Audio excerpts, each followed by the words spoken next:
নমস্কার বন্ধুরা, আজকের রেসিপি টক ঝাল মিষ্টি স্বাদের আমলকির আচার। সীমাস স্মল কিচেন টিপসে আপনাদের সবাইকে স্বাগত জানাচ্ছি। এইভাবে করে আমলকির আচার বানিয়ে অনেক দিন রেখেও খেতে পারবেন। আর যখন খেতে ইচ্ছে করবে না বা মুখে রুচি আসে না, তখন কিন্তু এই আচার দিয়ে অনায়াসে ভাত খেয়ে নিতে পারবেন। আসুন তাহলে দেরি না করে আমি আচারের রেসিপিটা দেখে নিই কীভাবে বানিয়েছি। আমলকির আচারটা বানানোর জন্য আমি 15টার মতো আমলকি নিয়েছি। আর এরকম বড় বড় আমলকি কিন্তু বাজারে বেশ সুন্দর পাওয়াও যাচ্ছে। আমলকিগুলো ভালো করে ধুয়েও নিয়েছি। এখন কড়াইতে জল বসিয়ে আমলকিগুলো আগে প্রথমে একটু সিদ্ধ করে নেব। সেদ্ধ করলে আমলকির পাল্পগুলো কিন্তু খুব সুন্দর করে খুলে আসে। জল দিয়ে তারপর স্বাদ অনুসারে অল্প নুন দিয়ে দিলাম। নুন দিলে আমলকিটা তাড়াতাড়িও সিদ্ধ হবে আর আমলকির ভিতরে নুনটাও ভালো করে ঢুকে যাবে। আমলকিগুলো দিয়ে তারপর 10 মিনিটের মতো ঢেকে বয়েল করলেই এটা সুন্দরভাবে বয়েল হয়ে যাবে। আমলকিগুলো সিদ্ধ হতে হতে এদিকে আচারটার জন্য আমি একটা মশলা রেডি করে নেব। তার জন্য 2 চামচ জিরা নিয়েছি, 3 চামচ মৌরি নিয়েছি। মৌরিটা কিন্তু একটু বেশি করে দেবেন, তাহলে ফ্লেভারটা খুব সুন্দর হবে। আর 4টা শুকনো লঙ্কা নিয়েছি, একটা তেজপাতা নিয়েছি। এখন মশলাগুলোকে প্রথমে ভেজে নেব। শুকনো লঙ্কাটা প্রথমে ভেজে নেব। মশলা কিন্তু এতটা আমার লাগবে না। এরকম করে যদি ভেজে মশলা রেখে দেন, তাহলে যখন খুশি তখন ইচ্ছা আপনারা কোনো সবজিতেও দিতে পারবেন, আর আচারে তো দিতে পারবেনই। শুকনো লঙ্কাটা যখন একটু হালকা ব্রাউন কালার চলে আসলো, তখন আমি অন্য মশলাগুলো দেব। দিয়ে এটা 10 মিনিটের মতো মিডিয়াম আঁচে রেখে ভাজা করব। ভাজতে ভাজতে যখন দেখবেন একটা হালকা ব্রাউন কালার চলে আসছে আর একটা সুন্দর ভাজা মশলার গন্ধ চলে আসছে, তখনই বুঝবেন যে মশলাটা ভাজা হয়ে গেছে। মশলাটা কিন্তু পুরোপুরি রেডি। এখন নামিয়ে ঠান্ডা করে একটা মিক্সিতে গুঁড়ো করে রাখবো। আর এদিকে আমলকিগুলোও কিন্তু সুন্দর করে বয়েল হয়ে গেছে। আমলকিগুলো বয়েল হয়েছে কিন্তু ভেঙে যায়নি। এইরকম একটা সিদ্ধ হলে তাহলে রেসিপিটা কিন্তু খুব ভালো হবে আর আচারটা থাকবেও অনেক দিন। এখন আমলকিগুলোকে নামিয়ে একটা জাজরির মধ্যে রেখে দেব, তাহলে জলটাও খুব সুন্দর করে ঝরে যাবে। জল থাকলে আচার কিন্তু বেশি দিন থাকে না, তাই জল ঝরিয়ে নিয়ে আচারটাকে বানাতে হবে। আধা ঘন্টার মতো ছড়িয়ে রেখেছিলাম আর ঠান্ডাও হয়ে গেছে আমলকিগুলো। জলটাও সুন্দর করে ঝরে গেছে। এখন আমলকিগুলোর পাল্পগুলো একটা একটা করে বের করে নেব।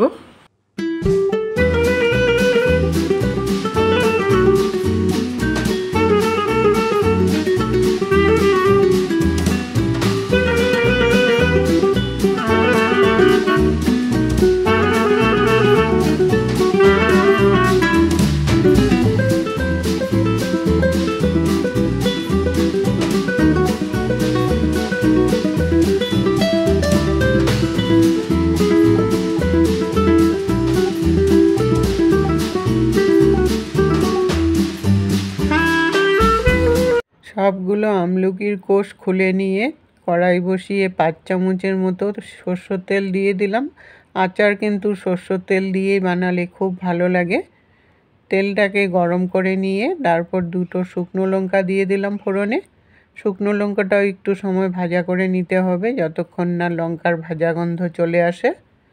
তারপর 5 ফোড়ন দিয়ে দিলাম হাফ টিস্পুনের মতো। এখন 5 ফোড়নটাও একটু ভাজা করে নিয়ে তারপর আমলকিগুলোকে দিয়ে দিলাম। আমলকিগুলো তেলের সাথে ভালো করে মিশিয়ে নিয়ে হাফ টিস্পুন হলদি পাউডার দিয়ে দিলাম। হলদি পাউডারটা এখন একটু ভাজা করে নিতে হবে, তাহলে কাঁচা গন্ধটাও চলে যাবে। হলদিটা প্রায় 2 থেকে 3 মিনিটের মতো একটু সময় ভাজা করে নিলাম।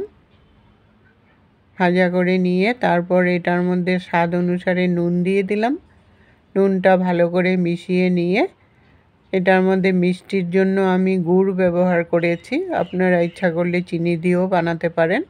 আমলকি যেহেতু শরীর স্বাস্থ্যের জন্য খুব ভালো, আর চিনির থেকে গুড় খাওয়া তো খুবই ভালো, তার জন্যই গুড়টা ব্যবহার করলাম।